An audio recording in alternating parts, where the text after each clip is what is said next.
bonsoir à tous. En pleine reprise de l'épidémie de Covid-19, plusieurs syndicats hospitaliers appelaient à faire grève ce jeudi. Pour réclamer des embauches massives immédiates, alors que le président de la République a annoncé hier la mise en place d'un couvre-feu sanitaire pour tenter d'endiguer l'épidémie dans certaines métropoles et qu'il a parlé de la fatigue des personnels soignants. À Charleville-Mézières, une soixantaine de personnes se sont rassemblées pour demander des moyens pour l'hôpital ce jeudi, mais aussi pour les EHPAD. Pour Cédric Mimile de la CGT des Ardennes, les annonces d'embauche de l'été ne se voient vraiment pas sur le terrain. Au niveau des embauches, en tout cas nous sur le terrain, on n'en voit vraiment pas la couleur. Au contraire, j'ai envie de dire, c'est de la précarisation. Nous, déjà, on revendique que tous les postes budgétés, c'est un poste statutaire, c'est-à-dire qu'on est fonctionnaire. Or, je prends dans l'établissement qui a un EHPAD, c'est que des contractuels. Donc en fait, c'est des contrats privés de droit public, mais ça reste du privé. Donc pour le même travail, pas du tout la même évolution de carrière, on demande un ratio d'un agent, tout confondu, pour un résident. Parce qu'on peut arriver, en fait, les week-ends, à être que 2 agents soignants pour traiter 60 résidents. La CGT demande également que les professionnels du handicap, de l'insertion, de l'action sociale et du médico-social bénéficient aussi de l'augmentation de salaire prévue par le Ségur de la Santé pour les agents hospitaliers. Augmentation de salaire qui sera finalement versée avant la fin de l'année, c'est ce qu'a annoncé aujourd'hui le Premier ministre. Et on va rester sur les conséquences de la crise sanitaire avec cette mobilisation nationale du secteur hospitalier à l'appel de la CGT. À Charleville-Mézières, un rassemblement se tient depuis quelques minutes et jusqu'à 14h au niveau de l'ancien hôpital Corvisart. Nous y retrouvons en direct Cédric Mimile. Bonjour, vous êtes représentant syndical du secteur hospitalier. Pourquoi vous êtes-vous réunis aujourd'hui ? Déjà, bonjour à tous. Donc on est réunis aujourd'hui parce que nous, au niveau de la CGT, nous n'avons pas été les signataires du Ségur, puisqu'ils excluent nombreux professionnels de notre champ professionnel, c'est-à-dire tous les métiers de l'insertion, du handicap, de l'action sociale et une très grande partie du médico-social. Donc c'est pour ça aujourd'hui notamment que nous sommes là, réunis pour dénoncer cette imposture et ce mépris vis-à-vis de nos collègues et camarades. Et que demandez-vous justement ?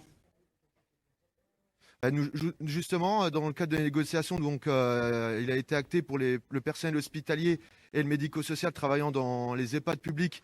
On a obtenu dans les négociations 183 € d'augmentation de salaire et nous souhaitons que ces 183 € sont réservés à tous les professionnels que j'ai cités précédemment. Et justement, quel est l'état de l'hôpital à Charleville-Mézières ? Y a-t-il des problèmes dans les services, dans le secteur hospitalier, ou c'est un soutien à la mobilisation nationale aujourd'hui plutôt à Charleville ? Tout à fait. Cette action se décline dans l'action nationale, puisque malheureusement, comme l'actualité nationale, on y est confronté, c'est-à-dire que le service de réanimation commence à supporter des patients Covid. La deuxième vague est bel et bien présente. Et ce qui est certain, c'est que tous les salariés, tous les professionnels qui ont connu la première vague, ils ne veulent plus revivre une seconde vague comme ça, puisqu'ils sont sur les rotules. Pour preuve, le nombre de démissions à l'hôpital qui ne cesse de s'accélérer ces dernières semaines. Et justement, est-ce qu'il y a d'autres actions à venir ? Alors nous, concernant la CGT, en fait, on a une autre action qui aura lieu le 23 octobre prochain.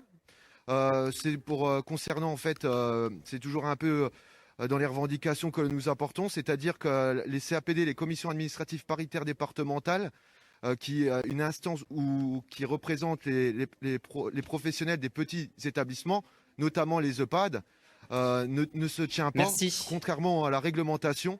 Merci Cédric Mimile d'avoir répondu à nos questions dans ce 12-13. On a entendu votre message. Dans l'actualité également, la mobilisation du secteur hospitalier partout en France cette semaine à l'appel du syndicat CGT. Hier, un rassemblement s'est tenu à Charleville-Mézières. Une cinquantaine de personnes se sont réunies pour demander des embauches massives et immédiates, une revalorisation des salaires. Je vous propose d'écouter Anne Despas, infirmière et secrétaire CGT à l'hôpital Bel-Air. Elle dénonce les inégalités de traitement entre les différents personnels hospitaliers. On a des collègues qui ne vont pas être rémunérés de la même façon que nous pour le même travail. Leurs conditions de travail sont aussi déplorables que dans le sanitaire, enfin dans les services de soins. Et en fait, ça nous touche énormément. Le Ségur de la santé, c'est des mesurettes. En fait, aujourd'hui, on manque cruellement de personnel dans tous les services.